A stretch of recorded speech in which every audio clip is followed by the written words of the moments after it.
Nunca pensei que minha vida mudaria tanto desde que me mudei para aquele apartamento. Era pequeno, simples e um pouco antigo, mas era perfeito para mim. Viver sozinha era uma experiência nova, e embora às vezes eu sentisse um pouco de medo de estar completamente sozinha à noite, estava realmente aproveitando a independência. Porém, não se passaram muitas semanas antes que eu começasse a notar que algo não estava certo. Tudo começou com coisas pequenas. Eu acordava de madrugada sentindo um desconforto estranho, como se alguém estivesse me observando. Eu me levantava, verificava o quarto, mas não havia nada fora do lugar, ou pelo menos quase sempre.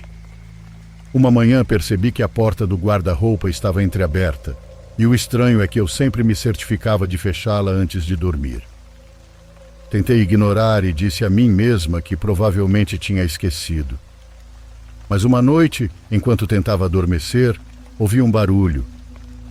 Era um som seco, como se algo pesado tivesse caído no chão do corredor.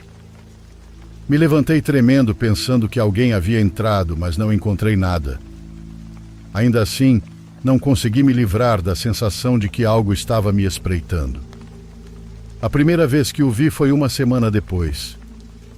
Era de madrugada, como em qualquer outra noite, mas acordei abruptamente sentindo que algo estava errado. Meu corpo estava completamente paralisado. Eu podia mover os olhos, mas nada mais. E foi então que o notei. Havia uma figura encapuzada sentada na beirada da minha cama.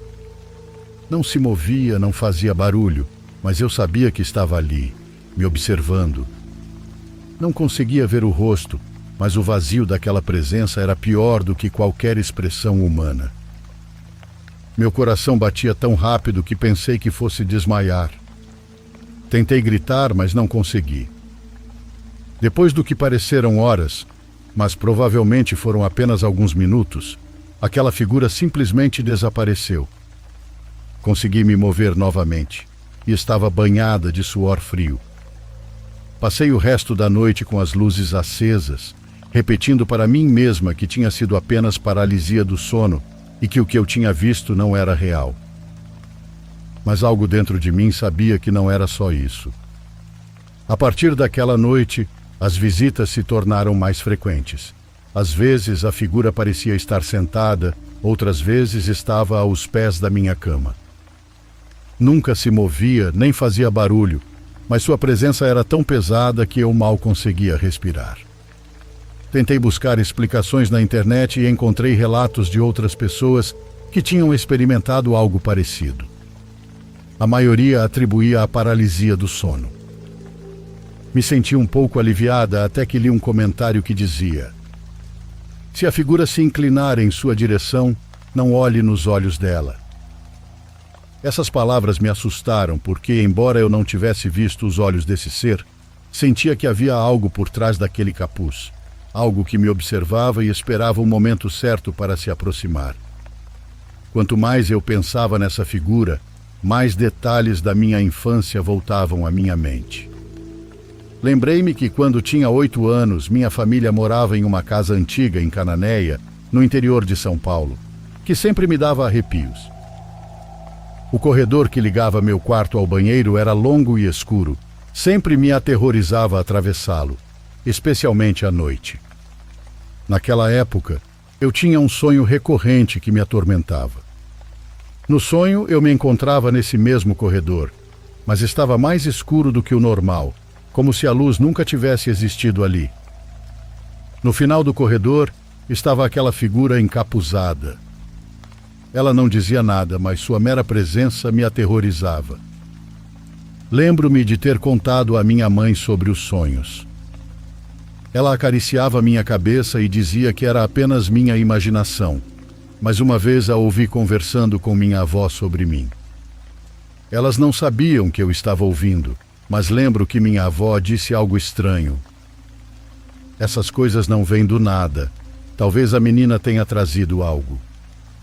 Nunca entendi o que isso significava, e com o tempo os sonhos desapareceram. Mas agora, ao ver novamente aquela coisa no meu quarto, senti que o passado havia voltado. O pior de tudo é que nunca entendi por que isso acontecia comigo. O que eu tinha feito para atrair algo assim? Decidi me gravar enquanto dormia porque precisava de respostas. Minha mente estava um caos e eu já não sabia se o que estava vendo era real ou um produto da minha imaginação. Coloquei o celular na escrivaninha, apontando diretamente para a minha cama. Deixei uma luz fraca acesa porque, embora não quisesse admitir, dormir completamente no escuro já não era uma opção. Naquela noite, ao me deitar, senti uma mistura de medo e antecipação. Queria saber se o que eu via era real, mas ao mesmo tempo temia confirmar que não estava sozinha. Tentei dormir, embora o silêncio do apartamento fosse insuportável. No dia seguinte, revisei a gravação assim que acordei. Nos primeiros minutos não aconteceu nada estranho. Eu apenas me via me mexendo de vez em quando e mudando de posição. Tudo parecia relativamente normal até que chegou perto das 3 da manhã. No vídeo, vi como meu corpo ficou completamente rígido, como se eu estivesse congelada. Minhas mãos estavam tensas, apertando os lençóis. E então eu vi. Uma sombra apareceu no canto do quarto, perto da porta do guarda-roupa. Era alta e fina, com o capuz cobrindo o rosto. Esse ser não caminhou, simplesmente apareceu mais perto da cama em um salto quase imperceptível na gravação, como se a câmera não conseguisse captar completamente seu movimento. A figura se inclinou para mim e seu rosto ficou a centímetros do meu, mas não havia um rosto propriamente dito. Era uma espécie de escuridão que parecia absorver a luz do abajur. Naquele momento, um som estranho surgiu no vídeo, um rangido baixo e constante que ficava mais forte à medida que essa coisa se aproximava. O mais assustador foi que, enquanto se inclinava, minha boca começou a se mover. Eu não conseguia ouvir o que dizia, mas parecia que eu estava murmurando algo que definitivamente não me lembro de ter dito. Parei o vídeo de repente porque não aguentava mais. Meu coração batia forte e comecei a chorar sem controle. Eu não podia ficar sozinha naquele lugar, então desesperada, busquei ajuda em fóruns e grupos de redes sociais.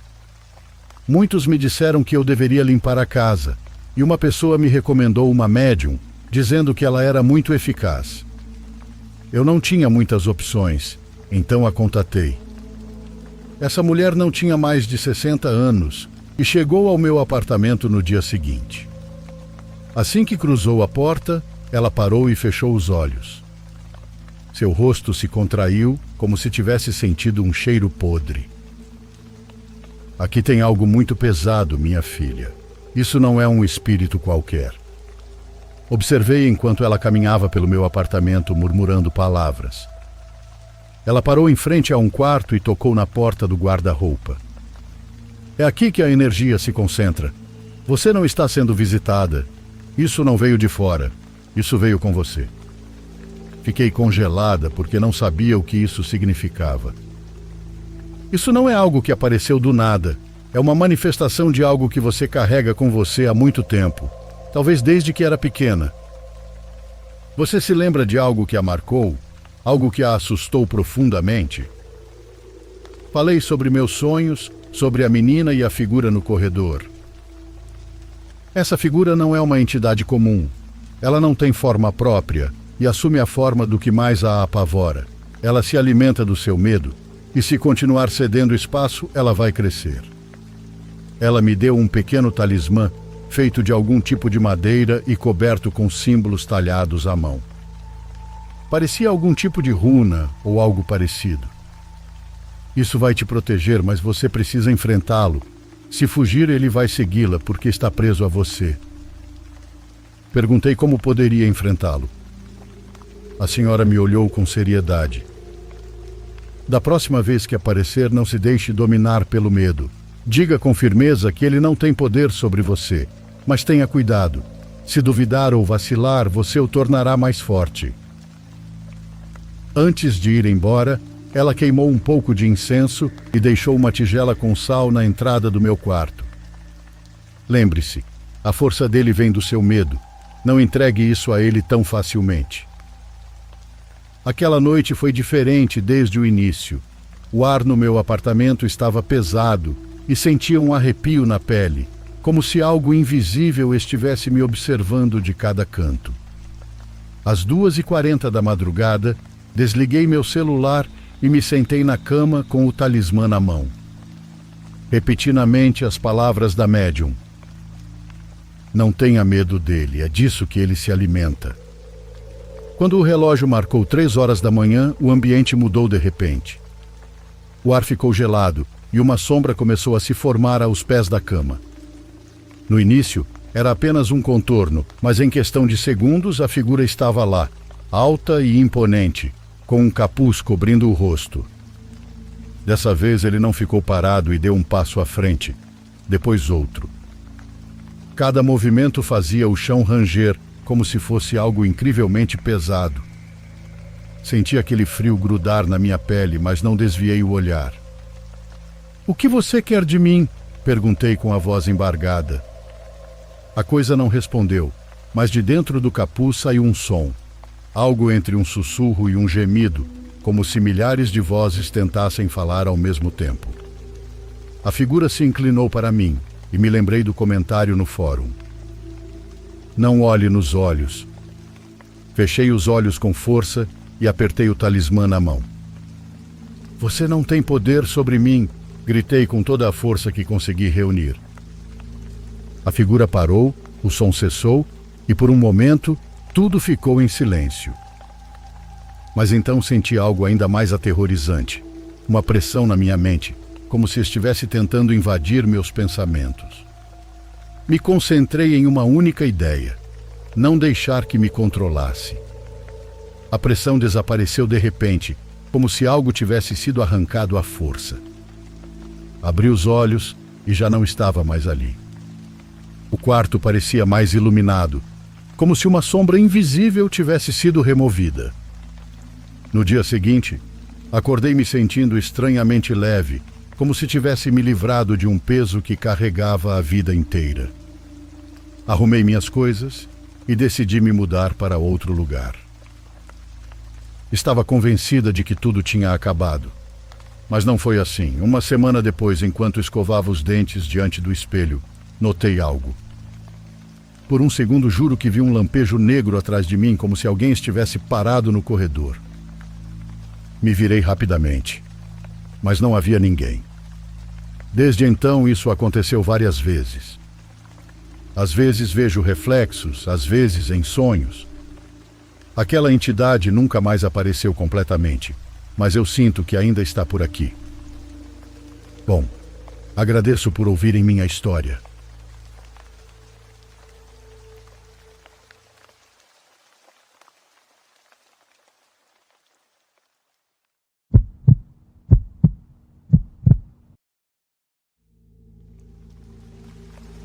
Na época da quarentena, devido aos meus problemas respiratórios, meus pais me enviaram para a casa da minha avó, pois ambos trabalham na área da saúde e não queriam me colocar em risco.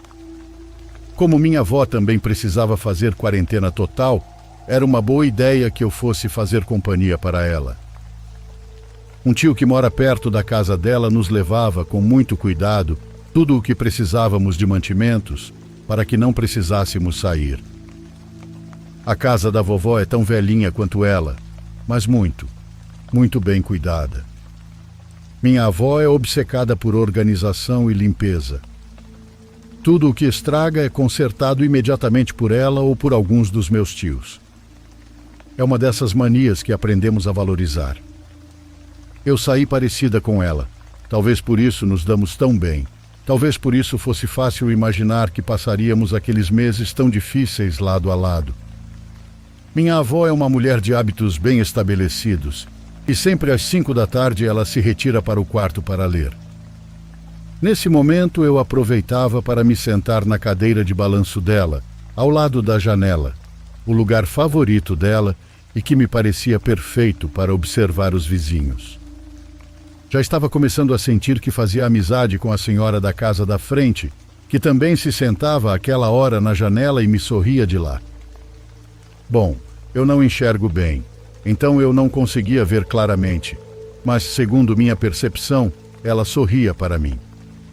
Todos os dias, sem falta como eu, ela aproveitava aquele momento da tarde para observar a rua. Depois eu me levantava para preparar o lanche da noite para mim e para minha avó. Jantávamos algo leve e, em seguida, eu ia dormir no quarto do meu tio Antônio.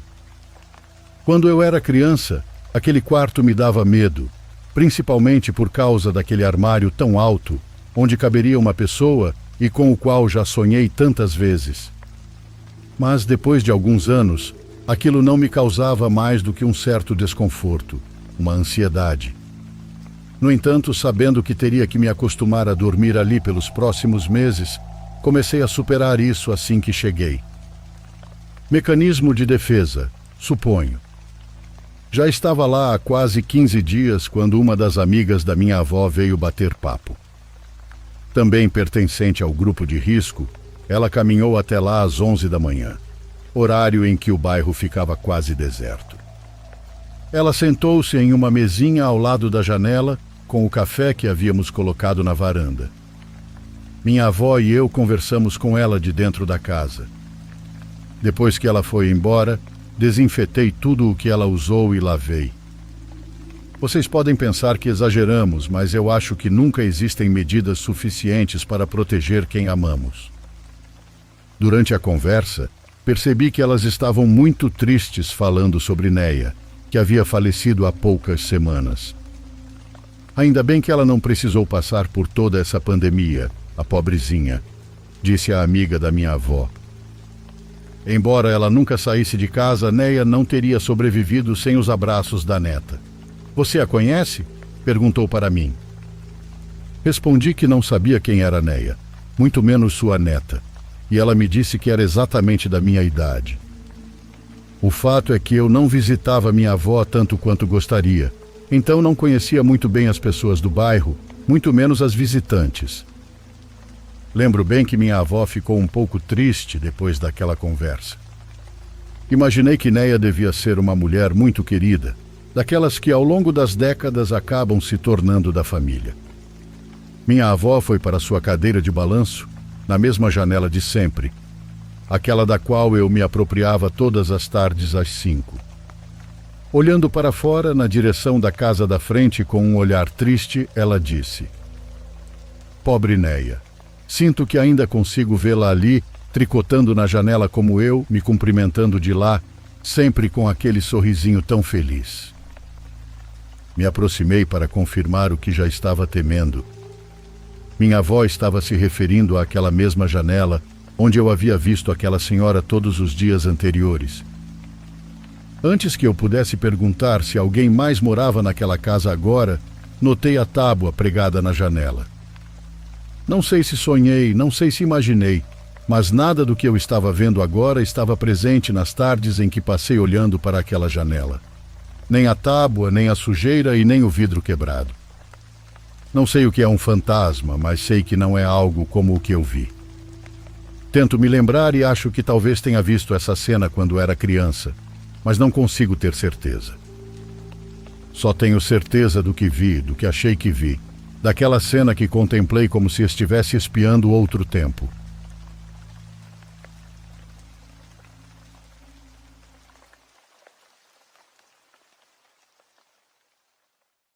Por favor, curta e se inscreva se você estiver gostando. Agora continuamos.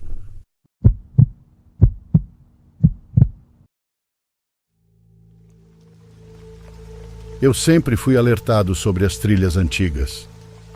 Algumas eram seguras, caminhos bem trilhados que levavam a mirantes deslumbrantes. Outras, meu avô dizia que foram esquecidas por um motivo. Quando eu tinha 16 anos, meus amigos e eu decidimos pegar um atalho por uma dessas trilhas abandonadas para chegarmos ao nosso acampamento antes do anoitecer.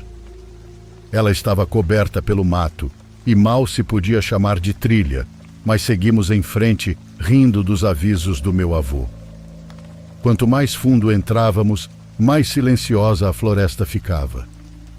Os pássaros pararam de cantar, até mesmo o farfalhar das folhas pareceu cessar, e logo notamos algumas carvagens. Eram símbolos entalhados nas árvores, profundos e recentes, embora alguns estivessem desgastados pelo tempo. Havia círculos, espirais e figuras estranhas com membros alongados. Nenhum de nós conseguia entendê-los, mas todos apontavam para a mesma direção, em frente. Quando percebemos que estávamos perdidos, o sol já havia se posto atrás das montanhas. E foi então que os sussurros começaram. No início eram fracos, mas logo ficaram nítidos que eram vozes murmurando logo além do alcance das nossas lanternas. Chamamos por elas achando que poderia ser alguém pregando uma peça. Mas não houve resposta, apenas mais sussurros que começaram a nos circular. O pânico tomou conta, então voltamos pelo caminho de onde viemos. Mas ele agora parecia diferente, mais estreito e mais escuro.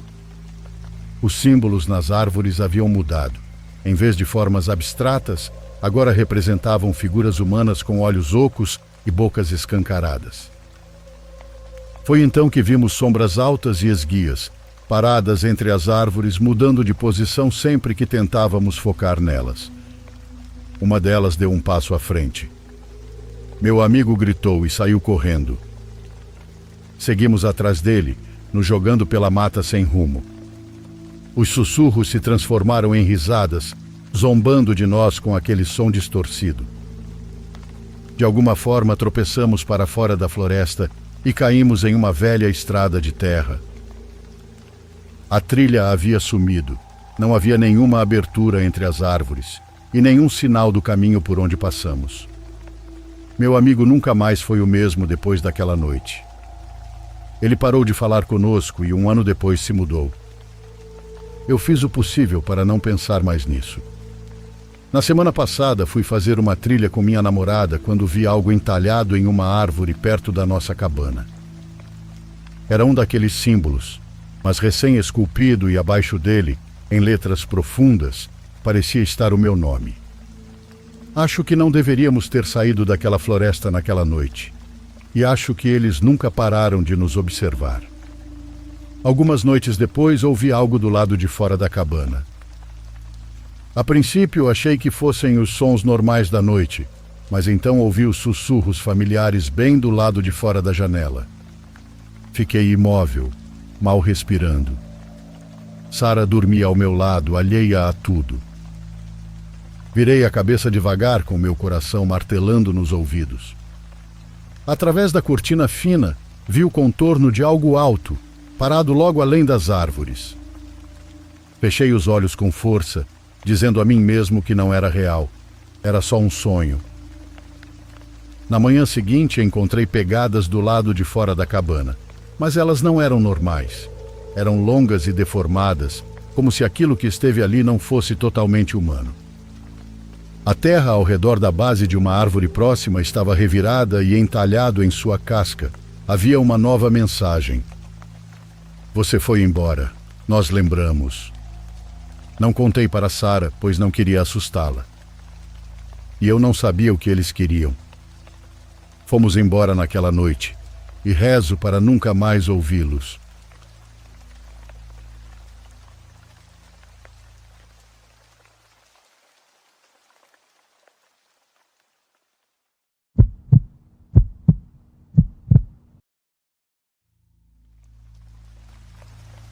Meu nome é Bianca e vou contar para vocês a coisa mais estranha que já me aconteceu em toda a minha vida.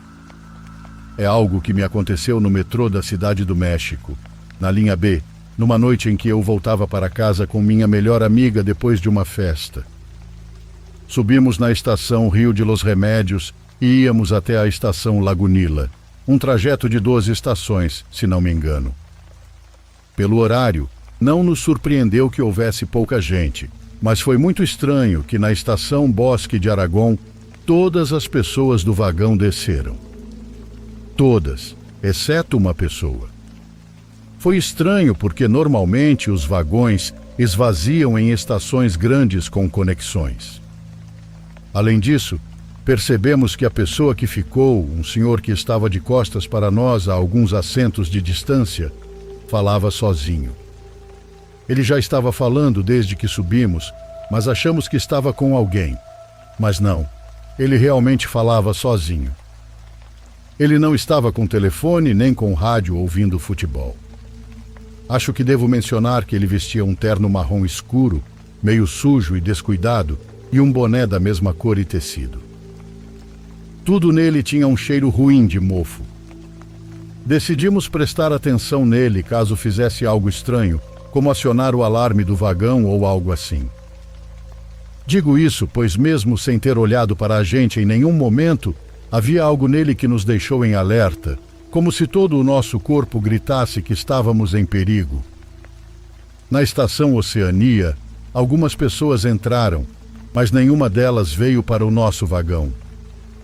Um rapaz que estava parado em frente à nossa porta, quando ela se abriu, simplesmente caminhou e entrou em outro vagão. Minha amiga me cutucou com o cotovelo para que eu olhasse para o senhor. Ele estava coçando a nuca, mas na sua nuca tinha... não sei como explicar. Sei que vai parecer loucura, mas ele tinha escamas, como se fosse pele de cobra ou lagarto. Ele não parava de se coçar, e um pó esbranquiçado saía da pele quanto mais força ele fazia. Estão me olhando. As duas já me viram, mas estão sozinhas, ele disse. Era óbvio que estava falando de nós. Na estação seguinte era onde íamos descer. Quando as portas se abriram, estávamos prestes a correr para nos afastar dele, mas ele se levantou de um salto sem olhar para nós e ainda de costas. Ele moveu as mãos para trás, sacudindo-as como se quisesse nos mostrar que não carregava nada.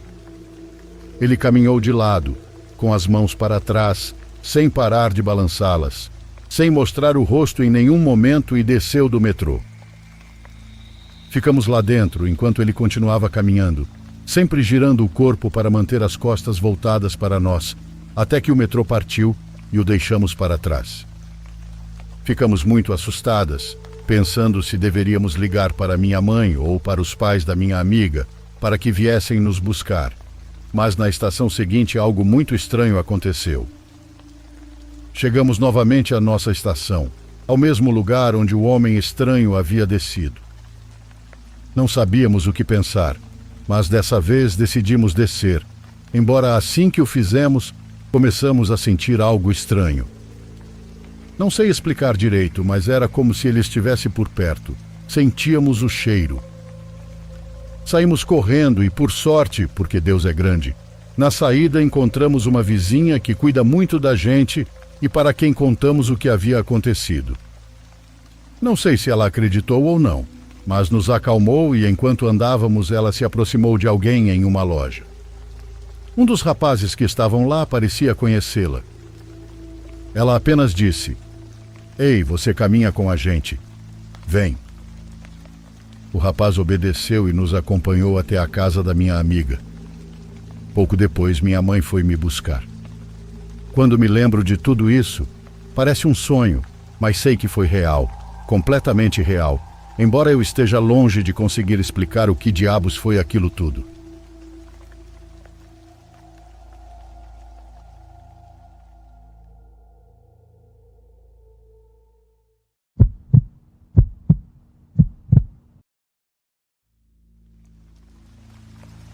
Olá, sou Daniel, e embora eu não costume falar sobre isso, acho que é algo que preciso tirar da minha cabeça. O que vou contar aconteceu em 2009, quando eu não tinha mais que 15 anos. Não é algo do qual me orgulhe, mas marcou minha vida de uma forma que eu nunca imaginei. Sempre fui um garoto curioso, então isso significa que eu gostava de explorar coisas na internet que não devia. Bom, não é porque eu quisesse fazer algo de errado, mas porque a curiosidade me vencia. Eu tinha ouvido falar da Deep Web, onde supostamente se pode encontrar qualquer coisa, e nisso quis conferir por mim mesmo. Depois de buscar tutoriais, consegui baixar o navegador Tor e acessar a Deep Web. Era lenta, estranha e assustadora, mas também fascinante. Encontrei fóruns, vídeos bizarros e muitas coisas que imediatamente me deram arrepios. Mas como disse, minha curiosidade era mais forte e continuei navegando e explorando tudo o que podia. Com o tempo, me acostumei com a lentidão da rede e passei a abrir várias páginas ao mesmo tempo para que carregassem enquanto eu verificava outras. Tudo estava indo bem, até que notei algo estranho. Ao chegar a uma página específica que eu tinha deixado aberta há um bom tempo, vi que ela tinha um fundo preto com um texto codificado que mudava rapidamente, como se algo estivesse sendo decifrado em tempo real. Achei esquisito e tentei fechá-la, mas o computador travou. Quando tentei desligá-lo manualmente, a tela ficou preta e a máquina se apagou por completo. Meu coração disparou, pois eu não sabia o que tinha acontecido. Esperei alguns minutos e liguei o computador novamente. Tudo parecia normal, mas eu sentia que algo estava errado. Entrei na Deep Web novamente e, com um pouco de receio, busquei a mesma página. Desta vez o texto em código não estava mais lá, mas havia algo pior. Agora havia uma contagem regressiva e uma pergunta aterrorizante. Vote no novo protagonista do nosso próximo vídeo. Abaixo da pergunta, havia 4 endereços reais e entre eles estava o meu endereço. Senti meu sangue gelar, pois estavam me usando nesse jogo macabro. Alguém tinha descoberto minha localização, hackeado meu computador e me colocado em algo que estava completamente fora do meu controle. Olhei para a contagem regressiva e restavam apenas 24 horas para a decisão. Eu não sabia o que fazer. Pensei em chamar a polícia, mas o que eu diria? Entrei na Deep Web e alguém quer me machucar? Também não podia contar aos meus pais, pois saberiam no que eu tinha me metido. Então fiz a pior escolha possível. Esperei. A cada minuto que passava, a votação mudava. Meu endereço estava em segundo lugar, mas cada vez mais perto do primeiro. A angústia me consumia e eu não dormi naquela noite. Fiquei olhando para a tela até o último segundo. Quando finalmente o contador chegou a 0, vi os resultados. Meu endereço ficou em segundo lugar. Respirei aliviado por um instante, mas a tranquilidade desapareceu no mesmo segundo, pois logo abaixo apareceu uma mensagem. Sorte para os que não venceram a votação. Em breve terão outra oportunidade. Naquele momento percebi que não estava seguro porque poderia ser o próximo. Tentei rastrear o endereço que havia sido escolhido, mas não conseguia encontrar nenhuma informação. Só conseguia pensar na pessoa que tinha sido eleita. Tentei assistir à transmissão com muita angústia para saber o que fariam com essa pessoa, mas a live era privada. Para acessá-la, era preciso pagar com criptomoedas, e eu não fazia ideia de como consegui-las. Eu não pude fazer nada. Passei dias sem dormir, checando a página todas as noites para ver se meu endereço aparecia de novo. Os meses se passaram e eu me tornei paranoico. Sentia que alguém me seguia e que a qualquer momento iriam me encontrar. Minha família percebeu que algo estava errado comigo, mas nunca contei nada. Eles achavam que era apenas uma fase de adolescente. Um dia, como em tantos outros, tentei acessar a página novamente, mas dessa vez algo estava diferente. Ela não existia mais. A tela mostrava site indisponível. Eu não sabia se ficava aliviado ou ainda mais assustado. Será que a derrubaram? Será que alguém os pegou? Nunca descobri. Mesmo que a página não existisse mais, eu sabia que alguém em algum lugar ainda tinha minhas informações e que essa corrente horrível de crimes poderia continuar. Anos depois ainda penso nisso e não consigo evitar a sensação de que estou sendo observado, de que cada acesso à internet pode me colocar em problemas novamente. Tudo isso é culpa da minha maldita curiosidade.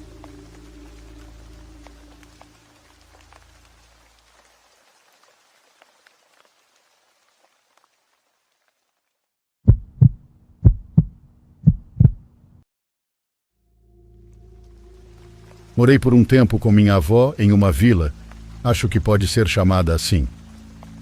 Para ir ao trabalho de manhã, eu precisava caminhar por onde ficavam as barracas da feira, porém às terças-feiras, que era o dia de descanso de todos por lá, passar ou voltar caminhando por aquela área era estranho, pois ficava extremamente vazia sem os vendedores. E o que quero contar aconteceu exatamente em uma terça-feira.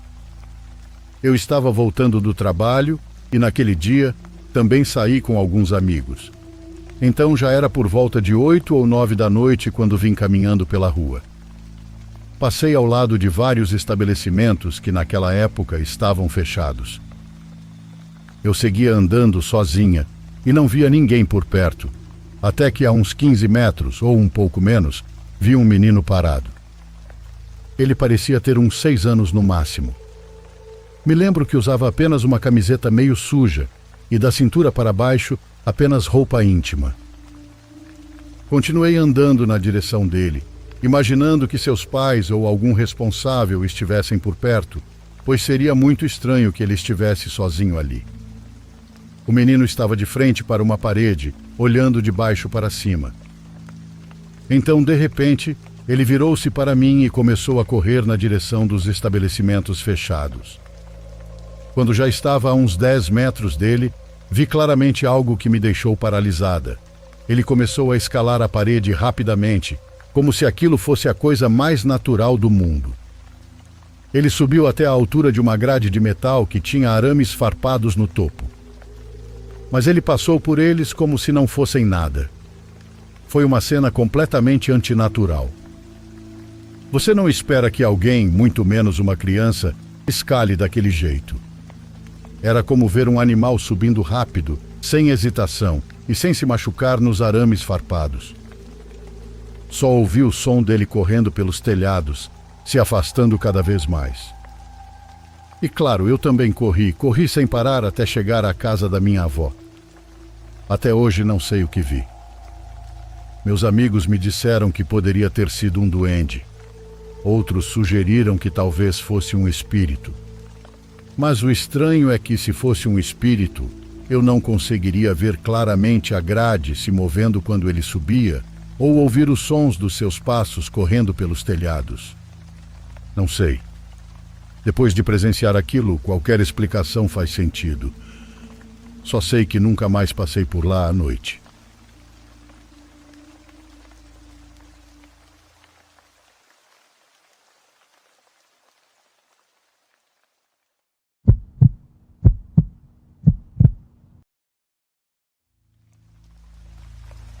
Tenho 52 anos e gostaria de contar uma história que me aconteceu quando eu era jovem. Digamos que naquela época eu me dedicava a coisas que não eram tão legais. Não quero entrar em muitos detalhes porque gostaria que meu nome fosse omitido do relato. O ponto é que sempre fui um crente da Santa Morte, então queria que ela me aconselhasse sobre o que eu poderia fazer. Eu fazia parte de uma gangue de tráfico de drogas, mas minha mãe sempre me encomendou a ela. Ela sempre dizia que é a mais justa dos santos, pois no fim das contas, ela nos entende e sabe que, como somos humanos, pecamos inevitavelmente.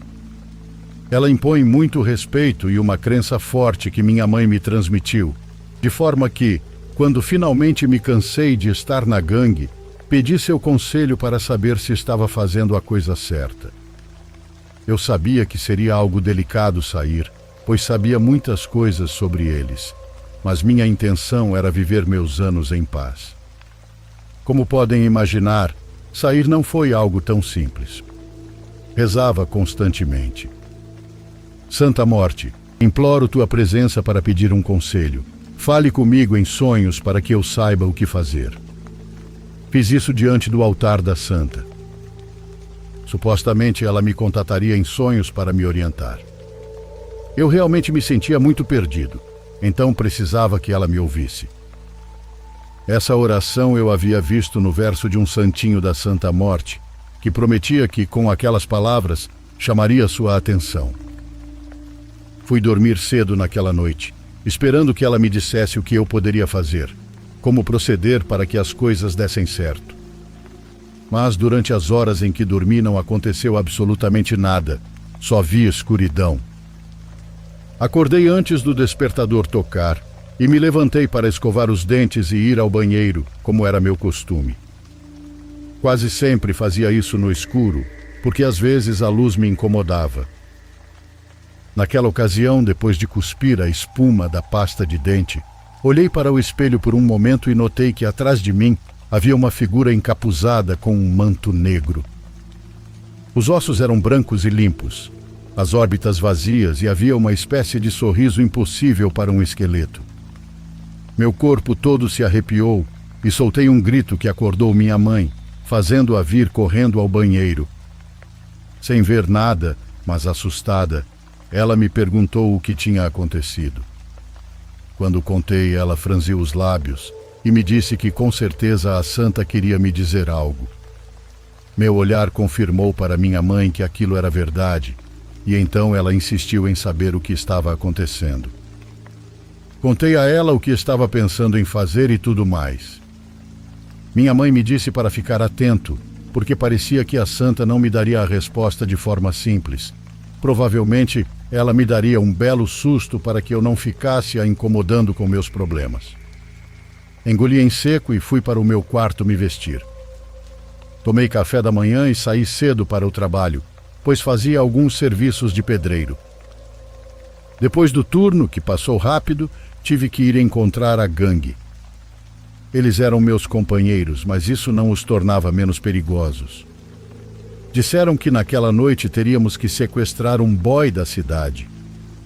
Em teoria, não faríamos nada com ele, apenas o manteríamos trancado no carro, daríamos umas voltas, roubaríamos seus pertences e o deixaríamos por aí.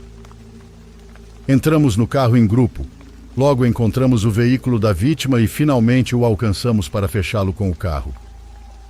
Porém, quando olhei pela janela e vi o lado do motorista da caminhonete-alvo, percebi que a Santa Morte estava sentada ali. Ela olhou diretamente para mim com suas órbitas vazias, atravessando minha alma. Não pude evitar gritar para os meus companheiros.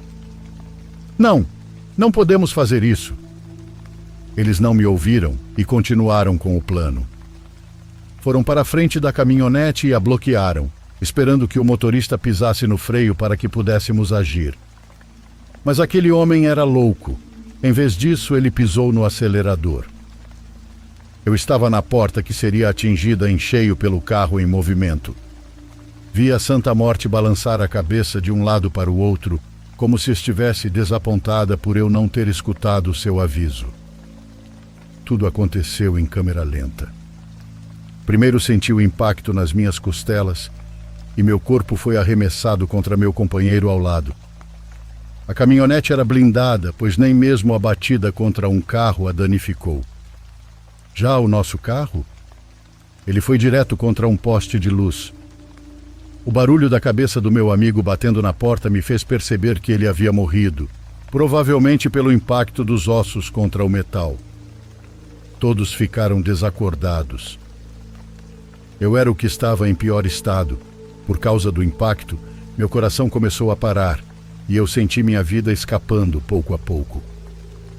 No entanto, consegui perceber que alguém, provavelmente o rapaz que íamos sequestrar, abriu a porta do carro com uma arma na mão e disparou várias vezes. O mundo escureceu para mim com a imagem da santa à minha frente. A próxima coisa que soube foi que os paramédicos haviam acabado de me reviver em uma ambulância. Eu tinha várias costelas quebradas e, por milagre, meu pulmão não foi perfurado. Na ambulância pude ver a Santa Morte sentada ao meu lado.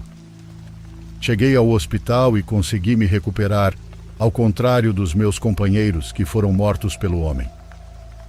Ele não atirou em mim, apenas porque achou que eu já estava morrendo e não quis desperdiçar balas. Esse acidente me ajudou a sair da gangue. Simplesmente disse a eles que não poderia mais continuar porque me sentia mal pelo que aconteceu com meus companheiros. Eles deixaram passar, pois minha mobilidade nunca mais foi a mesma depois do acidente. Depois de tudo, minha mãe me disse que eu deveria agradecer à Santa por ter me dado uma saída para o meu problema.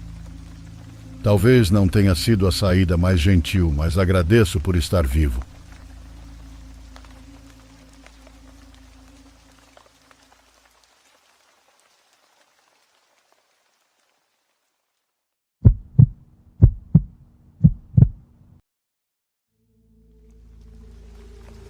Morei por alguns anos em uma vila, aqui no interior de Minas, e durante esse tempo tudo foi tranquilo.